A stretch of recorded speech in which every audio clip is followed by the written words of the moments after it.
Урматтуу мекендештер, кайсы чөптү ичсек болот, бад ичсек болобу, чөп жөнүндө бир аз айта кетиңиз дейт да. Албетте, чөптөрдүн бардыгы булар биз үчүн эң сонун дары болуп саналат да. Деги эле дарылар экиге бөлүнөт. Бул химикат дарылар аптекада сатылган жана натуралдык чөптөр, жаратылышта өскөн чөптөрдөн жасалган дарылар. Чөптөр,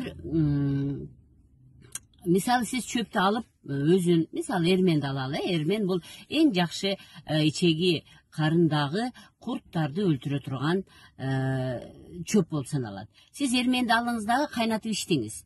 Бирок сиздин ашказаныңыз гастрит, ойнекил ичегиңиз дөдөнет, ички ичегиңиз энтерит, кыска айтканда ошолордун баары кызарып шишип ооруп турат деген сөз да.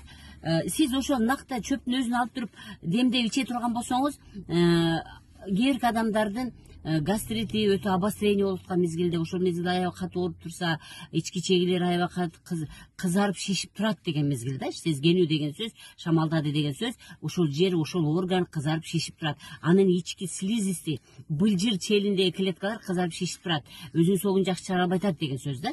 Ошол мезгилде ичсеңиз, мүмкүн сизге зыян берет дагы, сиздин ашказаныңыз кайра ооруп калат. Мисалы, мага ушул практикада адамдар кээ биркилер жакшы көтөрдүм дейт, а кээ биркилер мен ашказаным ооруп калды да, ошол чөптү ичпей койдум дейт да. Көрдүңүзбү? Демек, чөптүн бардыгы эле бизге баарыбызга жакшы таасир бере бербейт экен да.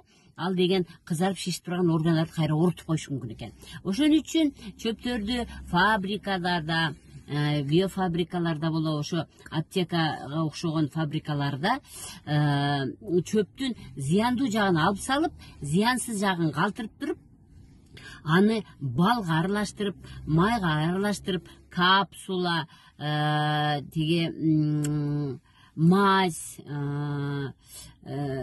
суюктуу катарында чыгарат экен да. Демек, биз бадыларды жаман көрбөшүбүз керек экен да. Бадыларды мен баарын жаман дебеймин. Болгону гана бады деген сөз бул биологически активный добавки. Значит, ошол чөптү балга аралаштырып, майга аралаштырып, бизге зыян болбой турган кылып чыгарып берет экен да. Эми ушул бады менен иштеген сетевиктер бир гана бады менен эле жакшы болосуз. Мына ушу сиз бадыны иче бериңиз, бадыдан сонун болуш деп эле бир эле бадыны бере берип эле ал бардыгына жардам бере бербейт да. Бирөөгө жардам бериши мүмкүн, 10 адамдын экөөсүнө жардам бериши мүмкүн, 8-ине жардам бербей калышы мүмкүн. Ошон үчүн бады саткандарды жаман көрүп, силер бир гана ушул бадыны мага предложить этип, мен деген $2000, $3000, $1000 бадыны иштим, эч кандай пайда болбоду деп, адамдар наараза болгону мына ушунан келип чыгат. Демек, организмди жакшы кылыш үчүн мен 10 ыкма берем, үйгөчү 10 ыкма. Ошол 10 ыкманын бирөө гана чөптөр. Анан мен ошону айтам, мына сизге тандоо. Кааласаңыз базардан сатып келип туруп демдеп ичип көрүңүз. Эгер сиздин ичишиңиз оорубаса, иче бериңиз ушу чөптөрдү деймин. Аны деле өзүнүн убактысы бар. 20 күн ичиш керек чөптү, 10 күн дем алыш керек. 20 күн ичиш керек, 10 күн дем алыш керек. А бадыны болсо, эгерде сиз демдеп ичтиңиз, же дымдап ичтиңиз, же кайнатып ичтиңиз, сизге зыян берип койду, ооруп чыкты ичегилериңиз, же ашказанышыңыз ооруп чыкты, анда сиз бадыга өтүңүз. Демек, ал сыртынан капсула, сыртынан оролгон нерсе менен келет экен дагы, ашказандын кычкыл чөйрөсүндө, кислая средада ал сырты сыйрылып, анан жакшынакай боюнча ички ичеги өтүп туруп, анан ички ичегиден, 12 ичегиден ал чөптөр сиңе баштайт.